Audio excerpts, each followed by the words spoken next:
아내는 어떻게 해서 남편이 죽향과 그렇고 그런 사이라는 걸 알았을까요? 내부 고발자가 있었기 때문이죠. 그죠? 내부 고발자가 있었습니다. 이 집이라고 하는 내부 고발자가 있었습니다. 이 집은 누구냐면 아버지 김노경의 서녀예요. 그러니까 시집간 사람입니다. 남편이 있는 사람입니다. 그런데 보세요. 이 사람들은 권세가기 때문에요. 권세가기 때문에 달라요. 그 아버지가 아마 다른 딸보다도 이 시집에 시집간 이 딸을 매우 사랑했던가 봐요. 그래서 평양감사로 부임했을 적에 이 딸에게 평양 구경을 시켜준다면서 딸도 데리고 간 겁니다. 시집간 딸도. 여러분이 생각하는 성리학적 사회는 아니죠. 그죠? 시집간 사람이 어떻게 그럴 수가 있습니까? 그건 우리 생각이고요. 이 사람들은 그게 아닌 거예요. 아버지가 이 정도 세력이 있으면은 사위에게 어이 사위 내가 좀 우리 딸 좀 데리고 가서 을밀대 구경도 좀 하고 걔가 옛날서부터 그렇게 대동강을 좋아하지 않는가. 대동강에 가서 오리도 좀 몇 마리 사는지 세어보고 그러고 나서 보내주겠네 하고 데리고 간 겁니다.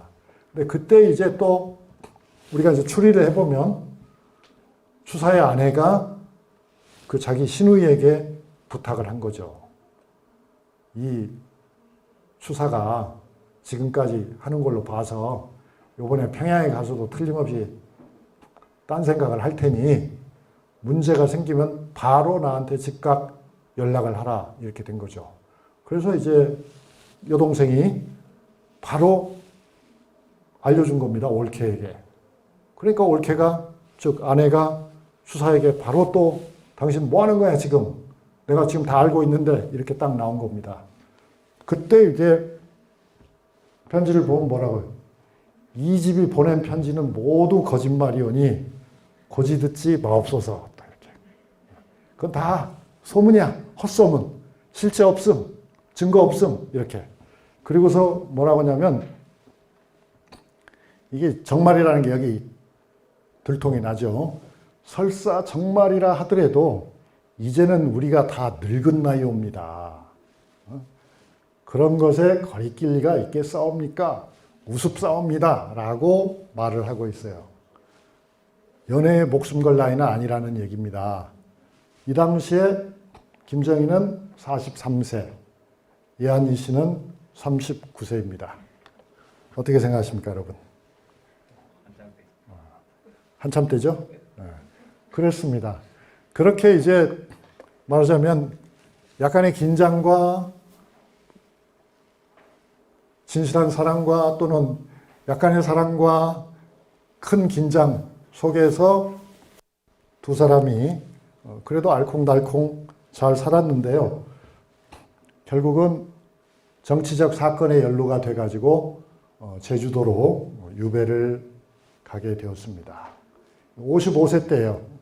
55세 때에 임금님이 바뀌었어요. 순조에서 헌종으로 바뀌었는데 그때 이제 정치적 판도도 바뀌었어요. 순조 때까지는 순조 초기에는 안동 김씨가 세력을 잡았고 나중이 되면은 풍양 조씨가 세력을 쥐었죠. 그러다가 다시 이것이 안동 김씨로 넘어갑니다. 헌종 때. 그런데 추사 김정희는 누구 계열로 분류가 되냐면은 풍양 조씨 계열이었던 것입니다. 그래서 안동 김씨 쪽에서 풍양 조씨를 쳐내는데 말하자면 풍양 조씨의 오른팔이라고 판단한 추사 김정희도 잘라냅니다. 이때 이제 소환한 옛날 사건이 윤상도라고 하는 사람의 상소문이에요. 이 윤상도라고 하는 사람의 상소문은 이보다 10년 전에 있었던 상소문이에요. 근데 10년 전에 있었던 사건을 재탕을 하는 겁니다. 재탕을 해가지고 정치라는 건 그런 거죠. 재탕을 해가지고 윤상도는 사약을 먹여서 죽게 하고 그리고 사람들은 그 당시 안동 김씨 쪽에서는 어떻게 봤냐면 윤상도는 무식한 사람이야. 윤상도가 올린 상소문은 사실은 김정희가 쓴 거야. 김정희가 교사범이야. 아니 직접 써서 줬어. 이렇게까지 몰고 갑니다. 그래서 결국은 천리 밖으로, 아니 이천리 밖으로 쫓겨나게 되는 거죠. 추사가 썼을 가능성도 있습니다. 실제로. 그런데 어쨌든 그 상소문 한 장 때문에 결국 추사는 8년 동안 오늘날 서귀포죠. 서귀포 가까이에 있는 대정현으로 귀향을 가게 됩니다. 근데 이제 귀향을 가고 나서 이제 아내에게 편지를 많이 보냈죠. 그 안에 보면은 추사 김정희는 사실 아주 건강체였던 것 같아요. 좀 뻐기는 것 같기도 한데 이분이 그 전에 배를 타고 어디 딴 데를 여행해 본 적이 없을 텐데도 뱃멀미를 안 했대요. 뱃멀미. 그러니까 뱃멀미를 안 했다고 하는 것은 좀 과학적으로 얘기하면 내장 근육이 굉장히 발달했다는 뜻이잖아요. 그렇죠? 다른 사람들은 그냥 정신이 없이 막 토하고 그러는데 추사 김정희는 그 배 안에 멀쩡했답니다. 그래서 밥도 잘 먹고 아무 문제가 없었다고 아내에게 자랑을 한참 한 다음에 기이한 일이 아니겠사옵니까? 라고 얘기해요. 이건 한편으로 자랑이기도 하고 다른 한편으로는 안심하라는 의미에서 조금 과장되게 얘기했을 수도 있겠습니다. 어느 쪽이 진실인지는 잘 모르겠어요. 그런데 그렇게 의연하게 굴던 김정희지만 한 2달도 지나지 않아서 이제 옛날 버릇이 나오죠. 그 옛날 버릇이 뭡니까? 이것 보내라 저것 보내라 하는 주문이 이제 계속 날라옵니다. 그러니까 음식을 보내라, 의복을 보내라 한데 제가 정말로